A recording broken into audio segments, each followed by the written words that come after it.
بسم اللہ الرحمن الرحیم۔ ہمارے ایک ناظر عبد القدیر بھائی نے سوال کیا ہے فیصل آباد سے کہ یہ بتائیں قرآن کے اندر کتنے علوم کا ذکر ہے۔ وعلیکم السلام ورحمۃ اللہ وبرکاتہ۔ عبد القدیر بھائی، میں نے آپ کا سوال پڑھا اور اس کے بعد اس کو دوبارہ ریپیٹ بھی کیا ہے۔ اللہ عمل کرنے کی توفیق عنایت فرمائے۔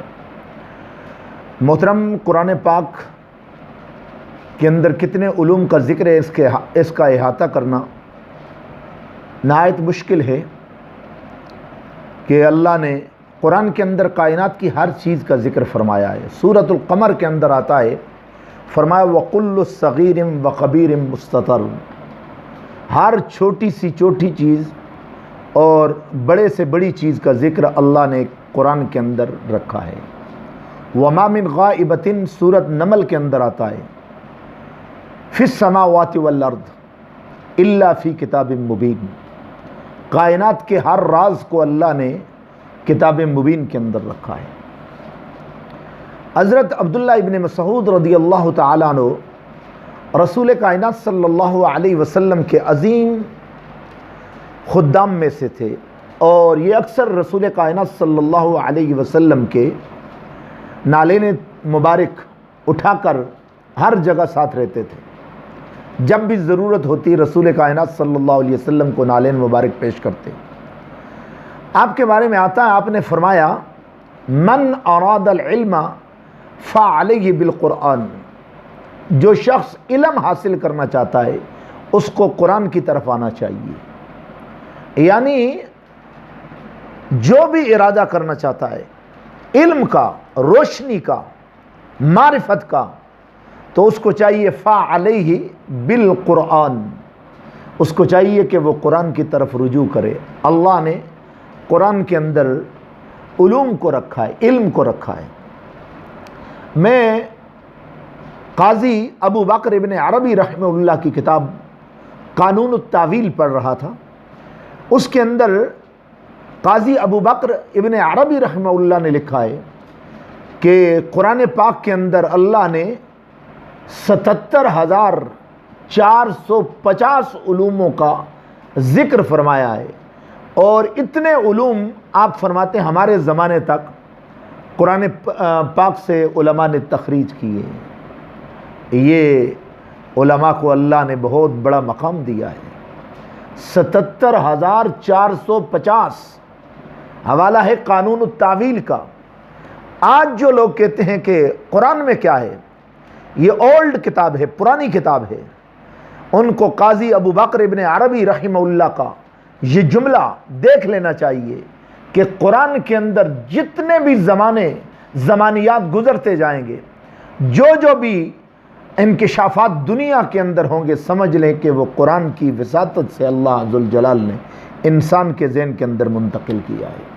شومی قسمت ہمارے ہاں تو یہ ہے کہ علماء کو ایک سائیڈ پر کر دیا جاتا ہے، ان کی ریسرچ کو، ان کے کام کو، ان کی تحریروں کو، ان کے قرآن کریم کے اوپر استدلالات کو، استنباطات کو پس پشت ڈال دیا جاتا ہے، اور ان کو یہ کہا جاتا ہے یہ جی پرانے ذہن کے لوگ ہیں۔ تو میں نے آپ کو بتایا قاضی ابو بکر ابن عربی رحمہ اللہ نے فرمایا ہے۔ اور پھر ایک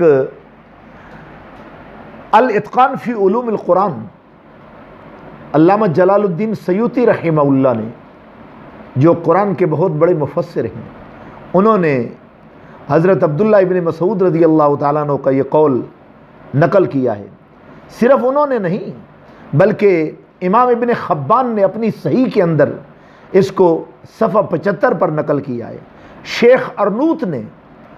شیخ شعیب ارنوت علیہ الرحمہ نے اپنی تعلیقات جو صحیح ابن حبان کے اندر لکھی ہیں، صحیح ابن حبان کے اوپر لکھی ہیں، اس کے اندر انہوں نے اس کو ذکر کیا ہے، اور اس کے بارے میں لکھا ہے اسنادہ حسن۔ اور امام طبرانی رحمہ اللہ نے کبیر کے اندر بھی اس کو نقل کیا ہے، اور ابو یعلا نے مسند کے اندر بھی اس کو ذکر کیا ہے، اور امام طحاوی رحمہ اللہ نے شرح مشکل الآثار کے اندر بھی اس کو نقل کیا ہے۔ تو اور اسی طریقے سے ابو یعلا محقق نے اس کے بارے میں کہا ہے وَسَخَّخَهُ محقق ابو یعلا. تو اتنے لوگوں نے اس کو ذکر کیا ہے. حضرت عبداللہ ابن مسعود رضی اللہ تعالیٰ عنہ فرماتے انزل القرآن علی 7 احرف لکل آیت منہا ظہر و بطن. 7 حروف کے اوپر 7 زبانوں کے اندر اللہ نے قرآن کو نازل کیا ہے. یہ قرآن بہت عظیم کتاب ہے، اس کے اندر دنیا کی ہر چیز موجود ہے، لیکن مسلمانوں کے ممالک کے حکمرانوں نے آج تک قرآن کو وہ مقام نہیں دیا پڑھنے کا. کالجز یونیورسٹی کے اندر یہ دینی مدارس کے اندر ہی پڑھا جاتا ہے، اور دینی مدارس کے علماء ہی اس کی تفسیرات کے اوپر گفتگو کرتے ہیں. لیکن کاش اگر اس کو ہم نے اپنے علوم اور اپنے مدارس کا مکمل نصاب بنایا ہوتا تو ہمیں پتہ چلتا، اس کی ریسرچ کو دنیا کے سامنے رکھا ہوتا تو پتہ چلتا کہ قرآن کے اندر اللہ نے کیا ذکر فرمایا ہے. یہ ہماری بڑی بدقسمتی ہے کہ ہمارے لوگ قرآن سے کما حق ہو استفادہ نہ کر پائے. غیروں نے اس سے بہت بڑا استفادہ کیا ہے. 3 چیزیں میں آپ کو بتاتا ہوں. ایک دیکھ لیں کہ کائنات اور اس کا نظام، یا کائنات اور اس کے نظام کی تشکیل کو قرآن نے ذکر کیا ہے اتنا بہترین کر کے کہ دنیا کی کسی کتاب کے اندر آپ کو نہیں ملے گا. انسانی زندگی کا آغاز اس کا ارتقاء جو قرآن نے ذکر کیا ہے وہ آپ کو کہیں بھی نہیں ملے گا. افزائش نسل انسانی کا جو ذکر اللہ نے قرآن کے اندر کیا وہ آپ کو کہیں بھی نہیں ملے گا. اور قرآن نے جو اسلام کے اقتصادی نظام کو بیان کیا ہے وہ آپ کو کہیں بھی نہیں ملے گا. اس لیے ہمارے علماء نے یہ بینکاری کا نظام، اسلامی بینکاری کے نظام کو اگر دیکھ لیں، اس کے بارے میں ایک میں بر صغیر کے عالم مولانا شاہ احمد رضا خان رحمہ اللہ ایک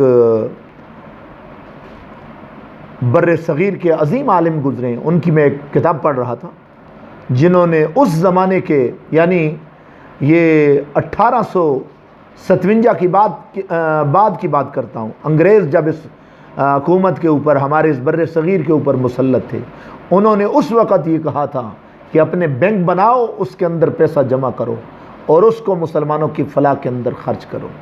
دیکھ لیں ہم نے اس وقت سے لے کر آج دن تک کون سا کام کیا ہے.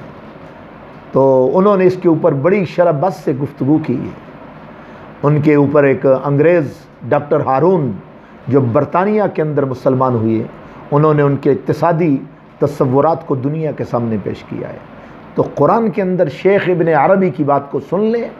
آپ فرماتے ہیں لوگوں، قرآن کے اندر ہمارے زمانے تک 77,450 علوموں کو اللہ نے ذکر کیا ہے. یہ تو ان کے زمانے تک تھا. ان کے بعد اللہ نے کتنے علماء کے سینوں کو کھولا ہوگا جنہوں نے قرآن سے ایسے رموز اور ایسے موتی لے کر قوم کو اور انسانیت کو دیے ہوں گے جن پر چلنے سے انسان کو وہ معراج حاصل ہوتی ہے جو دنیا کے کسی بھی یونیورسٹی اور رصدگاہ کے اندر آپ کو حاصل نہیں ہو سکتی جو قرآن سے حاصل ہے.